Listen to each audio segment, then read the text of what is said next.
When we do a business plan, this one was profitable from day one.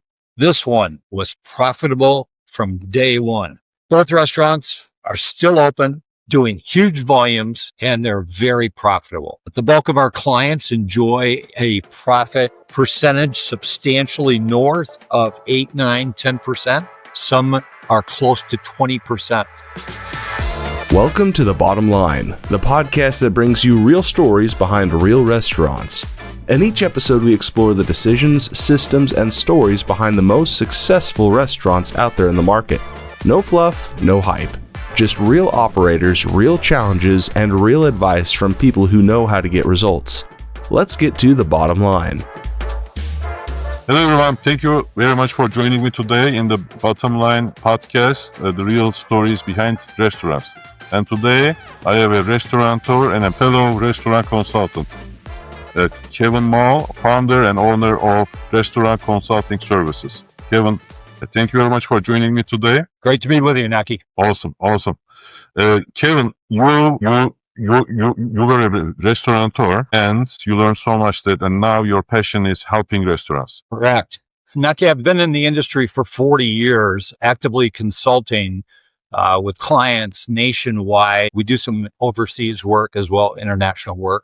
And we've been actively consulting now for 21 years. We have hundreds of clients. And, in the restaurant business, Naki, after a while, you talk about money, you talk about issues, you talk about this and that. And I'm proud to say that many of our clients, if not all of our clients, are very close friends. So it's a very gratifying industry. You know, same day if you've done a good job or not. Exactly. And what I love about it is the entrepreneurs behind. The ones that really made it are special people. They are super hype. They are focused. You know the saying, "This is my baby." It really is. In a lot of the industries, it's not the case. People go in it for money. But for those who really made it, who has survived the industry for 10 years, who have grown to maybe more than 5 locations, like giving birth in a way. Let me share some kind of interesting numbers, I think, to illustrate the size of the independent market here in the U.S. There's roughly 800,000 restaurants here in the U.S. Interestingly enough, there's almost 15 million worldwide. And 70% of all restaurants are owned by independent operators. And so if you take 800,000, 70% of that's roughly 560,000. And we have what we call a rule of thirds. And you look at 8, 9, 10 restaurants and you go, are they all doing well? No, they're not. And the independent operator, Naki, does not have the resources of a chain. They don't have departments. They don't have, 50 different people they can go to get information. They frequently feel like they're on their own. And so of these, the rule of thirds is based around success. And generally speaking, about 190,000 restaurants in the U.S., they will fail within their first year. That's 1/3. The second third, Naki, will thrive and be successful for the long term. And the remaining third, they will struggle and they will not even know why they're struggling and they will be open until either they close or they get sold. And we call that the rule of thirds. And it is pretty universal about why restaurants either succeed or close. So that kind of leads me into 2 other quick topics, but this is all build up background. We're kind of building a restaurant pyramid here, and I can't wait to talk about my favorite subject, restaurant business plans and why they matter, right? So the next thing I'd like to talk about kind of real quick is the 4 reasons why restaurants fail. Mm-hmm. Because if you want to get into the business, it's important to know why people get out of the business, right? So we believe, and we have found that over our past 21 years, that the number one reason for restaurants failing is not having a business plan. They don't know their numbers. They didn't know what they could expect. They didn't know how much they could afford for a lease. They just weren't informed. And whether or not you need outside funding, either from a bank or a partner, or if you are going to self-fund, a business plan is a great place to start. For most people, it starts at a cocktail napkin, and then it goes into a business plan. And then if it's viable and if it makes sense, then you can pull the trigger. Just because you have a business plan done doesn't mean you have to open a restaurant. But what it does do, it forces you to become informed. So the first reason for restaurant failures is not having a business plan. The second reason, Naki, for failing is not having relative either management or ownership experience. A lot of people say, I make a great apple pie, I should be in the restaurant business, but they don't know what they're walking into, and they're just not prepared for it. That's why experience is really required. Number 3, and I'm going to call this a curveball, because let's call it an extenuating life circumstance. Maybe there's an accident. Maybe there's a divorce. Maybe there's an issue with family, or whatever the case may be. Many times it's uncontrollable, but we've all seen restaurants that close due to a family issue. And then the last thing, and it's kind of hidden, but it's the lack of operating systems. It's easy for many that have experience in all of this to get into the industry, but they'll go, wonder why I'm working 95 hours a week. Oh, I don't have an employee policy manual. I don't have job descriptions. I don't have this. I don't have this. So those are the 4 primary reasons why restaurants fail. And so knowing that in advance, it just really helps equip the independent operator for knowing what's next. So go ahead. What I found is that it's a vicious cycle. They don't tell their stories well to attract people. They don't have a super niche in the marketplace. They might be competing on the prices. Then they start cutting on the ingredients, cutting on the time. Then the quality suffers. Nobody starts this unless people are in this strictly for money. I don't think anybody starts for example, burger business to sell frozen patties. I think everybody enjoys, a nice fresh ground burger. But then they are looking at the numbers. When I'm not making any money out of this, and the guy next door, he sells them for burgers for $12, and so I need to be competitive. So I need to start selling frozen patties. That niche, whether there was any to begin with, disappears completely. Part of it is, so I wrote an article on this, how lemons prevent just like the lemon car issue in economics, lemon restaurants also prevent the peach restaurants from being successful, because in the eyes of many customers, that guy makes burgers, this guy also makes burgers, right? So there is that, do they have a niche to begin with? And whether that niche matches perfectly with that marketplace. So if you have this gourmet burger place in the wrong side of the town, then, good luck, Unless you get state championship in burgers or something, then you are the cool hip place. Yeah. Which is super rare. Naki, so many people, they say, what's the secret to restaurant success? And over the years, we've identified what makes for a successful restaurant and what doesn't. And if you could bring up that success chart, Naki, thank you.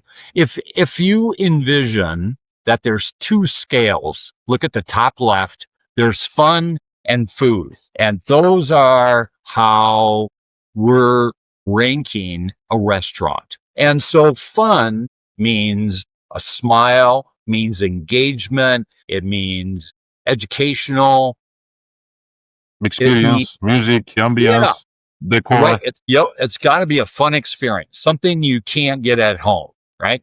And then the other component of the other scale is what we call food. And we've all had restaurants where we go in and we say, is this a bowl of dog food, or what is that? I'm not eating this. Or we say, this is the most beautiful thing I've ever seen on a plate, right? So if you see the line between the 2 scales on the left-hand side here, that's a score of 3 on the fun and a score of 5 on food. So it's a total combined score of 8. That means that that restaurant is going to fail. And here's why. Between the two scales, the combined score has to be a 10 or better in order to stay open. Okay. So this applies to let's call it a conventional for-profit food service, food and beverage kind of operation. Okay. This doesn't apply to a jail, a church, a daycare, schools, any of that. This applies to a conventional for-profit business. If the score is 8, like the chart on the left, it's going to fail slowly, and that's going to be very painful for the owner. The next scale over here, the score on the left is a 5, so it's moderately fun with great food. So they have a combined score of 15. That restaurant is going to succeed and thrive because, again, you got to have a combined score 10 and of above. 10. Right. The one where the next scale here, where it's a fun factor of 10, we're talking cliff diving. We're talking great fun, very engaging. But instead of cheese sauce, maybe we're talking cream of plastic here, right? The food is no good. That restaurant, unfortunately, will stay open because it's a 10. People will go in because it's very engaging, all of that. On the last one, the combined score of 3, that restaurant will fail fast. It's not fun. The food's not good. And that's almost, let's call it a mercy kill. So when you look at all of the restaurants out there, knowing this, you'll never look at a restaurant the same way again. There's food and fun. And how do those restaurants rank? And Kevin, where does value come in? I would call that the fun factor because, if you go into let's call it a little country breakfast restaurant, people nowadays have high expectations. Food costs are going up, labor, rent, all of those factors are high. People are expecting generally nowadays to pay a decent amount for food. But if I'm going to order eggs and sausage and maybe toast or something, I don't want to pay $25 for it. That's just, it's unreasonably high. That's going to detract from my fun. So I think fun is experience, value, and food is, and then fun is the experience, the fun factor, the fun factor, the value. Basically, Yes. like the warm and fuzzy feelings inside of you, and food Correct. is the tangible. So one is intangible, the other is tangible. I created a framework just like this. Mine was like exterior and interior factors. There you go. Like the factors are, very interesting. Yeah. Naki, on this chart with the 4 different scales there, the good news is that if a restaurant is failing, there's reasons why. This shows and illustrates clearly why it's failing. The chart the scale on the left, where it's a score of 8, that restaurant is going to fail slow, and it requires ownership, financial contribution month after month after month. And it's just really disheartening when you don't know why your place is failing. The food's not bad, but it's not great. Right, exactly. So we have a service that we started 19 years ago called an operations analysis, and we can help with turnarounds. And on our website at restaurantconsultingservices.com, we call it's the ops analysis page. There's a lot of information we can help failing restaurants. We do that all the time. So that's kind of our sweet spot. And how would they rate themselves? Like not specific, not super specifically, but basically self-diagnose. Yeah.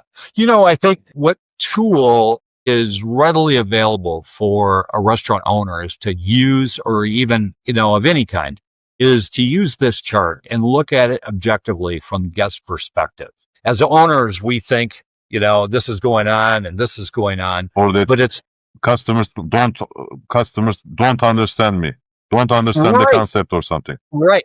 Well, they're the ones that, it's an honor to serve the public, Yes. and it's their perspective that matters. And to get a good grip on where you stand on the whole fun factor, this chart illustrates a lot of those factors, and where you stand on food. if your guests are telling you, Kevin, your food's no good, and Kevin, your restaurant's not very fun, I'm not enjoying this very much. What they're telling me is I don't have a combined score of 10. I'm closing. The question is, how much time do I have before I close? It's not a question then of if I'm going to close. It's when I'm going to close. Right. So I think, knowing these factors and issues and causes for failure are so paramount for an operator going into what could be their first or even their second or third restaurant, Naki. You want to talk a little bit about business plans? Because I think now we've established, let's call it a framework about why a business plan matters. And what is a business plan? Just because you have a business plan, and thank you for the screen, just because you have a business plan doesn't mean that you have to open a restaurant. But what it does, it's a roadmap. And so, Naki, if you and I, we were sitting having a discussion about why do we want to open a restaurant? We'd probably have a little cocktail napkin, might look a lot like this, and I'm taking notes and you're taking notes. And commonly we would, most people, they'll say, oh, I can write a business plan. And they try, and they'll get 4, 5, 6, 7 pages into the narrative, and they'll go, I don't know what else to write. They don't know how to put together restaurant financials. They don't understand the concept of writing a plan. And so I think now is a really good time to illustrate what is a business plan. And there's a sample. I brought 2 of them here. But right here, you can see all of the different tabs along the side. But in reality, a business plan is 2 documents. It's a set of financial projections. I'm kind of divided, but these are financial projections right here. And that is the place to start with your restaurant. What your plate what is your plate cost? How many covers are you expecting? How are you going to do this? And we plug those numbers together. And when somebody approaches us and says, hey, can you write our business plan? We are happy to write your business plan. We have written hundreds and hundreds over the years. 90% of our clients that we have done business plans for, they get funded from a bank. And it's because the document that we provide for them is conventional. It's not super flashy, as you can see it. I mean, it's a 3-ring binder, right? But now is not the time for flash. Now is the time for brutal honesty. We write the most accurate business plans that you can get. A lot of people say, I need a conservative business plan. Well, we've made allocations for that and the financial projections and all that. So maybe let's back up just a little bit. Why does somebody want to open a restaurant? How much money do you need to open a restaurant? And a lot of people don't understand this, but I'm going to give you kind of an inside secret. And let's call it the 20 or 25% rule. And I'll use the number $100,000 as a starting point. If you have $100,000 available to you, your cash or family money or whatever, you have $100,000, you can apply for and usually get up to $400,000, maybe $450,000 from a bank. So $100,000 can get you $400,000 to $500,000 on top of the 100. Is it on top of the $100,000? Yeah. So the if you're putting in $100,000 and you want $400,000, the bank will give you $400,000. You're going to give them $100,000, and so you've got your $400,000. And so whatever kind of project you want to do, it needs to fit within that $400,000 range. So if you and I, again, on our cocktail napkin, we took our notes from our cocktail napkin, we did our financials, the financials all look good. Then we wrote our narrative, which supports the financials. It's 2 documents, right? In one 3-ring binder. That's what a business plan is. And so if we, between the 2 of us, Naki, if we have $100,000, our plan has to max at roughly $400,000 to $500,000. Banks want to see your skin in the game, your financial skin in the game. So you can't go to a bank with a $400,000 project with no money into it. They're just not going to fund you. So that's number one. Money fuels projects. So if you have $50,000, So now you've got a project that needs to be in the realm of 250, maybe $300,000 max. That's not enough money to build the ground up. It may or may not be enough money to do a build out from a vanilla shell, but money fuels projects. It's super important to remember that. And I think, Kevin, kitchen, people don't understand how expensive kitchen equipment.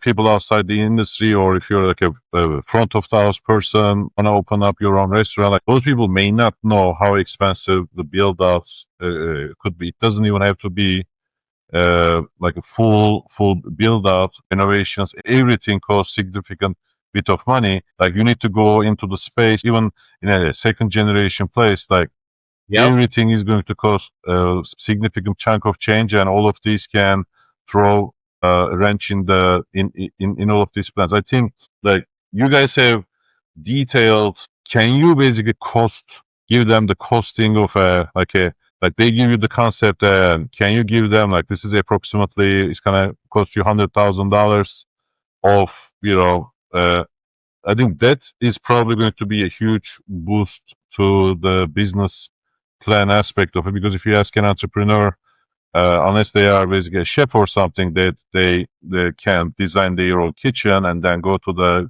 kitchen suppliers and get some sort of a pricing or something. Unless like we are talking about that person, then it's going to be super hard for them to know what the build out could cost them, or like the other like 150 things that they need to purchase, from like plates and silverware to this or that. When you do prepare the business plan, or you take them to the SBA, like do you also provide them in terms of the costing of the recipes, or costing of the build out? Yes. Nagi, on this page here, I know it's a little hard to see, but this is page 1 of 2, and we call it a capital budget. How much is this going to cost? How much is that going to cost?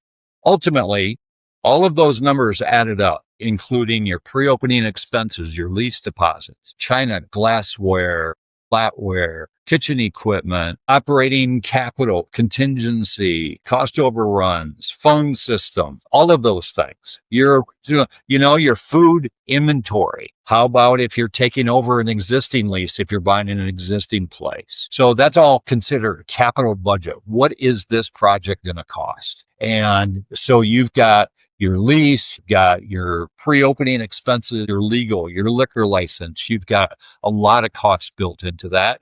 With clients, some of them will have some of those numbers figured out, others will not. And if somebody has a fully written plan, but they are unsure of its validity, as it were, or if they need some financial modeling, all of that, we can take it from start to finish with a business plan. Or if somebody is halfway through, and this happens surprisingly frequently. Hey, I wrote a business plan, but all the financials are done by AI. It's like none of that makes sense, right? So we'll take information from the client. We'll take our years of experience. We'll take industry standards. We'll take all of those numbers into consideration. We will create the draft set of financials. We will go back and forth with the client, either in person or by Zoom, and we'll explain what each line means, how we came up with that number. And it's a wonderful session. Usually lasts 2 or 3, sometimes a little bit longer. It's a pretty long session, but our clients know what every line in their financial projection means. And so when they approach the bank, they have a real solid sense of confidence that, number one, the business plan accurately represents what they want. 2, they understand the financials. If a banker asks them, well, why are you saying that you might have a food cost of 28%, but you're a steakhouse? Isn't the average food cost 40 or 45% in a steakhouse? You have good knowledge about where you fall in the industry. When you go to a bank, though, you opened up a Pandora's box when it comes to getting money, because then the question comes, what is the SBA? How does it impact me? And how do I have to deal with the SBA? And I think there's some key basic information that applies to everyone, regardless of the size of their project, regardless of the amount of money that you want. And there's some, let's call it the rules of engagement. So number one, the SBA doesn't loan money. The SBA is a government agency called the Small Business Administration. And the SBA works with your bank.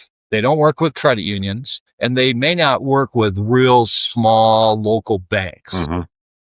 Before you get too far into dealing with anything with any bank, the number one question to ask your bank is, do you folks deal with the SBA? Because that changes the whole tone and tenor of a conversation. So if they don't deal with the SBA, my recommendation would be is that you go to a larger bank, either a larger local bank that works with the SBA or a large, let's call it a national bank, a Chase, a Wells Fargo, US Bank, one of those, right? So here's kind of how the process normally works is you walk into the bank and you have your business plan.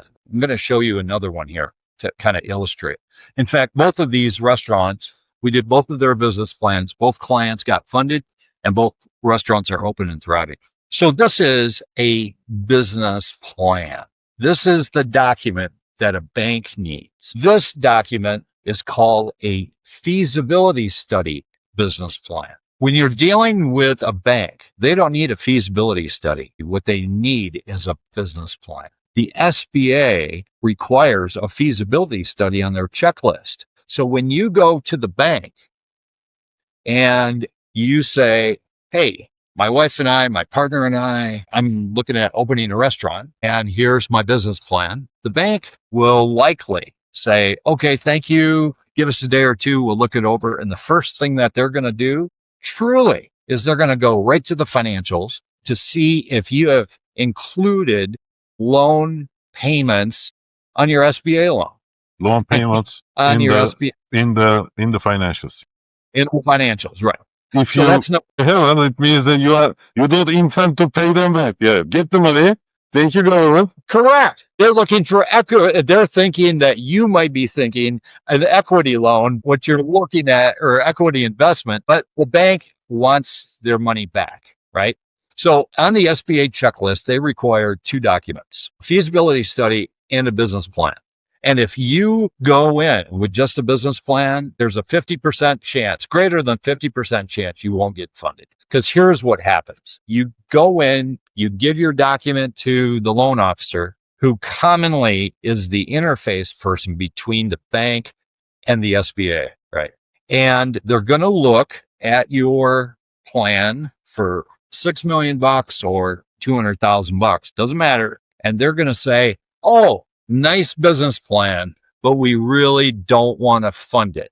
What they're saying to you in code is, we want you to go the SBA route. The bank wants their money. And the SBA guarantees to the bank that if you go south or don't make your payments, the bank still gets paid. So we realized this about 18, 19 years ago, and we started writing feasibility study business plans. This is a business plan on steroids. And this allows, this particular type of document, feasibility study business plan, allows the SBA to check off both boxes. It allows the bank to determine whether or not they see your project as being viable. And it allows the SBA to say, yes, we've got both of the documents, the feasibility and the business plan. And yes, bank, we will guarantee this loan. Now, the difference between just working with the bank and working with SBA, there's two little pieces that, everyone should know. Number one, if you're dealing with a bank, they just want to know that you're competent, that you kind of know the industry. It's helpful if you've had relative experience. Not with the SBA. If you're going the SBA route, and the bank will let you know if you're going the SBA route. If you want to get funded, you want to present them with the right document so you can get the funding, right? So the SBA requires either previous ownership experience or real either heavy duty or meaningful management experience. So if I've been a manager at a quick serve restaurant, QSR, I'm probably not going to have the chops that the SBA is looking for in order for Kevin to get a $800,000. I just don't have the experience because I was running a QSR. So it's a different story though if I can say, hey, I own 1 or 2 restaurants. I've done this. I've done this. So they're looking, and so that's number 1 is your personal experience and your qualifications. And number 2, they're also looking for the amount of money that you have as a down. So this goes back to what we were talking previously about, Naki. If between you and I, we're looking for X amount of dollars. If we have 100,000, this has to live in the real world. We can't ask for $1 million or $2 million if we've only got 100 grand. It really needs to be in a financial world of being reasonable with the bank and the SBA. Our project shouldn't exceed 300 or 400 grand, maybe 450. And then lastly, they're going to run credit checks on both of us, Naki, if it's you and I. They're going to look for our criminal background. They're looking for my experience, your experience. The banks will do their due diligence. Now, it's important to know that you don't have to have a location identified and committed to when applying to the bank for your loan, because the bank can give you a conditional, it's almost like a pre-approval on a home mortgage. They can give you a pre-approval contingent on a letter of intent or contingent on a lease, whatever. And that's usually when they will release the funds. So commonly it'll take us, depending on the nature of the project and the amount of information and all that, we can do a business plan start to finish in as little as 3 weeks. Commonly we tell most clients it'll, get us 30 days. And if there's a lot of extenuating circumstances, it may take a little longer, depending. Do we need architectural quotes? Do we need full equipment quotes? What's involved. So every project is different. And what do you need from the future restaurant owner? Yeah, great question. Naki, with the way that we operate is very simple. We believe that a good agreement makes for a good project. So if you or your partners want to open a restaurant, just give me a call. Happy to have a phone chat. And then based on that phone chat information, I would send by email a proposal, and it would detail exactly what we do, exactly what it's going to cost, how long it's going to take, all of that. If you like the proposal, you sign, we're off to the races. And the first thing at that point in time is I would send a 10 to 12 page questionnaire. And the questionnaire says, Mr. and Mrs. Jones, tell me what you are thinking. What is that location? Do you have experience? Have you opened restaurants before? How much of your own money are you putting into the project? How many seats would you like it to be, etc.? So they can take a day or two or a week or two, doesn't matter to us. And the client would then fill out the questionnaire, return the questionnaire to us. Then immediately within 5 to 10 days, we can put together a draft set of financial projections. Then we go over those projections with the client. Then we can make any edits, changes. And once a client signs off on the financials, we'll do the narrative. And all in, it takes roughly 30 days, give or take a little bit. I think this structure also provides some discipline for the restaurant owner to stay within a budget, to have a plan, to understand these financial concepts, and at the same time they are responsible for generating certain amount of cash. Correct. And that puts them on as long as the start is strong, that's going to put them on the right. Okay, we've been talking about business plans, we've been talking about the process. I think it's important that when you're starting a project, don't forget about the concept that money fuels projects. How much of your own money are you putting into it? This is the zoom out. Now, you and I, we want to open a restaurant, Naki, but we want to open a $3 or $5 million seafood restaurant on stilts on the coast with a big bar and wonderful kitchen, but we've got 50 grand between us, right?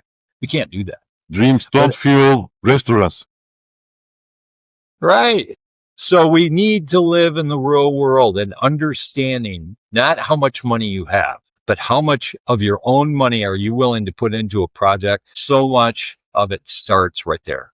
If we've got 50 grand, you're good for $200,000 project. You have 100 grand, you're good for a $400,000 project. And I'm using those numbers as kind of a rough 25% down, right?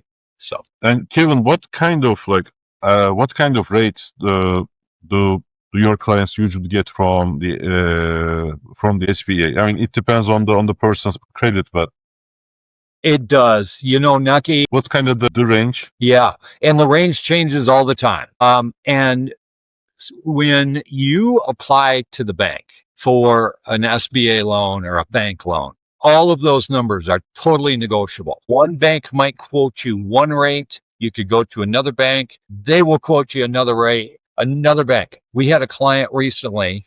They were recently funded for $860,000. We did the business plan. They went to their bank and they were quoted a rate and they went, we've been here, loyal, we've got money here, et cetera, et cetera. They went to another bank that really wanted their business and found a much less expensive rate. Today, it's not a reasonable thought that you're going to get a very good rate. That's the truth. With financing being what it is now, prime is high, all of those different things. And just because you're dealing with the SBA doesn't mean that you're going to get a better rate. But just know that everything is negotiable. So if you really like dealing with one bank and they quote you a rate that you don't like, say, hey, if I give you another, 10% down, how would that impact the rate? But just know that they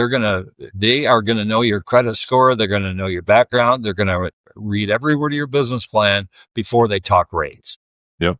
And yeah, what kind of rates have you seen usually? Yeah, I have heard of rates today being end of May of 2025. I've seen rates as low as 7.5%. I've seen rates as high as 9%.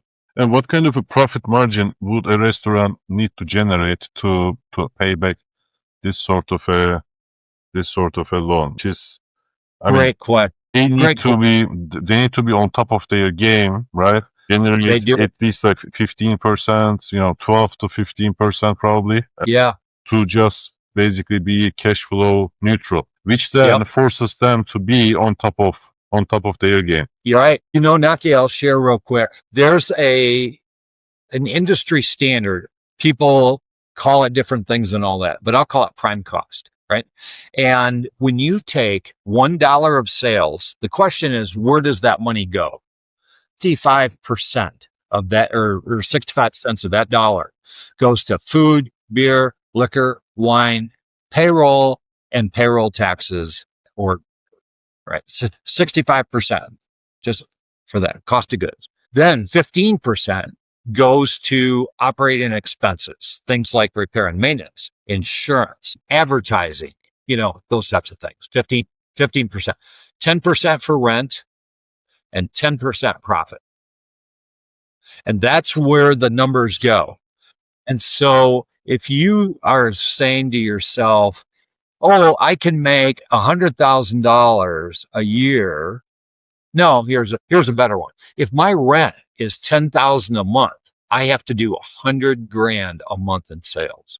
And that's one of the reasons why financials, a business plan, all of that is so critical in advance before you ever sign a lease. I think there are two things in play here. One is that dreams, and when we start talking about the harsh reality, the realities, people shy away. The second is, I think, like what you provide is the totality of the cost and the financial, as I mentioned before, like the capital budget, what it will cost them to, recipe costing and all that, to basically ground them. Each operator knows like certain parts of the business. They may not know other parts of the business, but to prepare a business plan of some sort, one needs to conquer all aspects of the business. And that's basically day minus 180, they need to conquer. I think that's why there is great value in like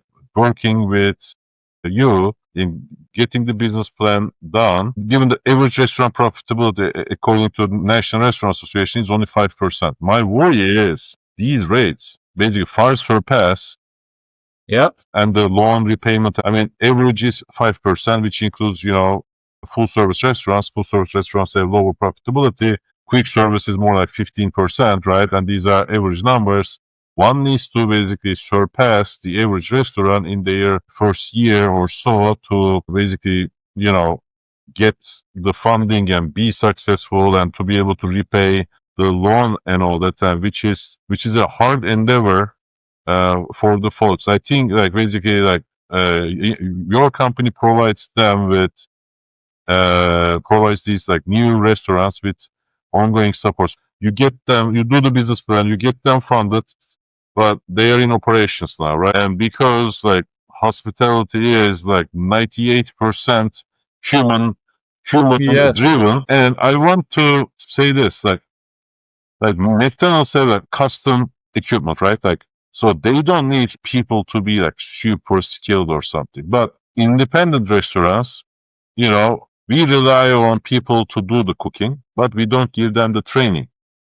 Right. And we still charge like 3 or 4 times the cost of the thing, This makes like zero sense to me. Yep. Being successful in restaurants requires a formula. Only one thing can be successful, which is having a niche and then achieving that niche, basically like consistency, reliability, and trust. And people don't understand how hard that's to attain. To me, like Yeah. maybe only 5 to 10% of the restaurants ever achieve consistency. Yeah. And there could be product can be consistent, but the production, like portioning, like the customer doesn't understand. The customer get a big portion, Right. or you might be wasting a bunch of stuff in the back of house. The customer may not know it. There are two sides of the consistency coin. One is you are spending too much money, but at least the customer is happy. The other side, which is the more common one, customers are unhappy because the stuff is inconsistent and you are wasting a bunch of stuff, portioning, employee meals that you didn't really account for in the business plan and whatnot. How do you help these restaurants in terms of basically stay afloat, stay on top of their game, and stay ahead of the curve so they don't fall back in the Right. loan payments? I hear you. Naki, so oftentimes, and this kills me, people will say, we won't make money until we're open in our second or third year. And as a consulting company, we don't do that. When we do a business plan, this one was profitable from day one. This one was profitable from day one. Both restaurants are still open, doing huge volumes, and they're very profitable. But the bulk of our clients enjoy a profit percentage substantially north of 8, 9, 10%. Some are close to 20%, which is amazing. But when we work with a client, if it doesn't make any money, we're going to work through that concept, the numbers, the lease. It's a magic formula that has to all come together to create a profitable, long-lasting restaurant that has a lot of food sales and is a pleasant experience. Ultimately, a restaurant, it doesn't care if it's open, Naki. It doesn't care who owns it. It's all about the owner acumen, the owner ability to say, I thought my burrito restaurant was going to be such a slam dunk, but I'm surrounded by competitors. We'll be the first to tell you because you're our client. We're not here to make you feel good. We're going to have a great time working together. But at the end of the day, the document that we do for you is going to make sense. It's going to be profitable from day one. And if it's not, we're not going to give you the financial projections until we've got this formula figured out. And that's what people count on us for. I've opened substantially well north of 100 restaurants over the years in my business. I've owned restaurants. I've been hurt and I've made a little money too. And so what happens is that that's what you're hiring when you're hiring consulting.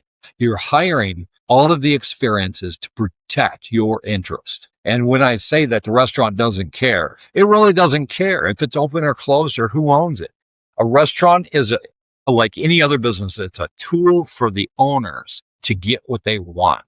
And on the day that that tool doesn't perform, it's either time to fix the tool or get rid of it. So, if you're thinking about getting into the restaurant business, you can do it right, you can do it wrong, but one of the wisest investments that you can make is to get some outside help, somebody that's on your side. We do a ton of due diligence projects for people that want to buy restaurants. We do a lot of restaurant turnarounds. We've opened 5 restaurants in the last 6 months, and we have multiple restaurant business plans in play. We're just a smaller company, Naki. I work with a group of 12 people, and every one of us has owned their own places. We've all been responsible for our 941 payments, and we are wired to give. We want our clients to be happy. If we're not going to be successful on a project, we won't take it on.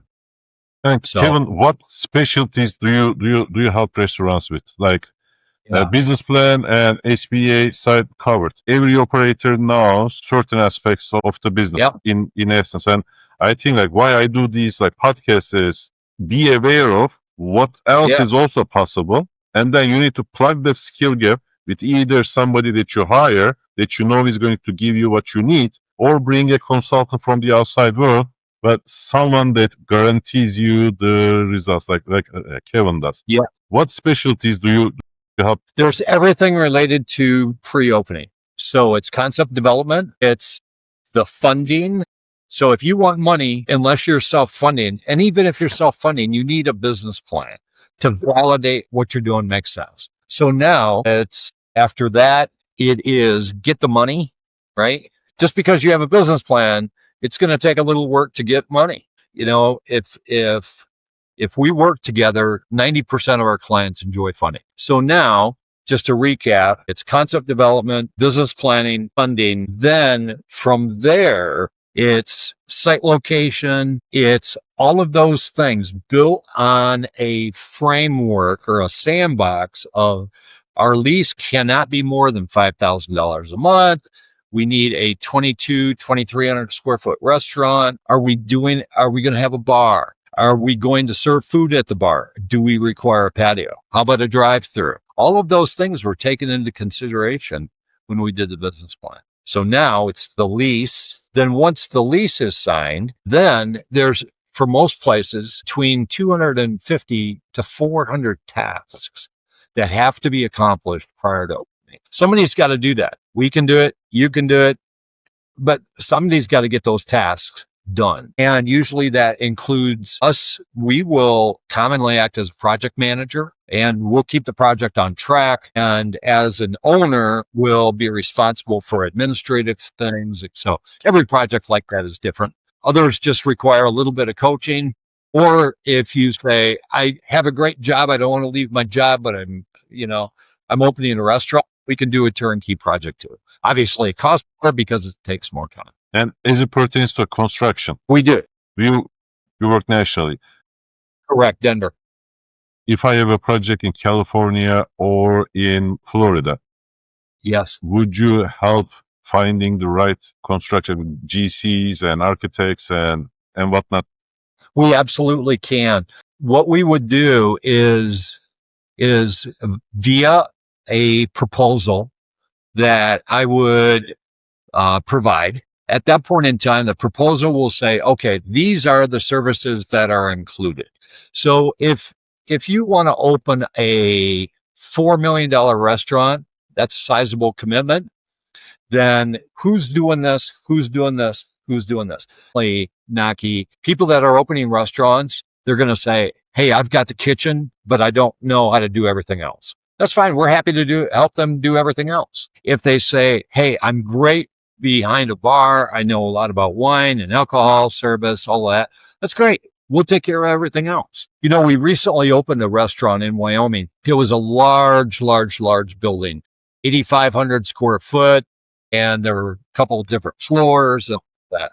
And I had our corporate executive chef consultant. He handled the food aspect. I had our alcohol consultant. He handled all of the bars. And then I did something else. And between the three of us, we coordinated with the ownership team, and we set regular meetings. There's more than one way to get a place open, but I would strongly suggest to anyone that's in the process of opening a place, until you're within only a couple of weeks of opening, don't commit to opening on the 25th, 4 months from now. It's all license dependent. It's all inspection dependent. Yeah. And all final inspections. That's 100%. what it's about. 100, It is. 100%. Wow. Yep. Kevin, Okay, I would just invite anyone that is watching this or listening to this podcast to feel free to give me a call. My direct number is 720-363-0164. We're based out of Denver, Colorado. That's Mountain Time. We have a lot of information on our website as well. I just invite your call. Let's talk about your project. And once we know a little bit more, we can talk about numbers. We can talk about timeline and ways that you could get this open in a very cost-effective manner. And the website is Restaurant Consulting Services. That is correct, Naki. Awesome.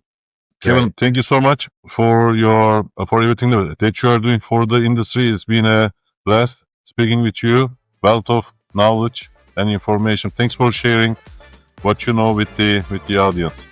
You are very welcome, Naki.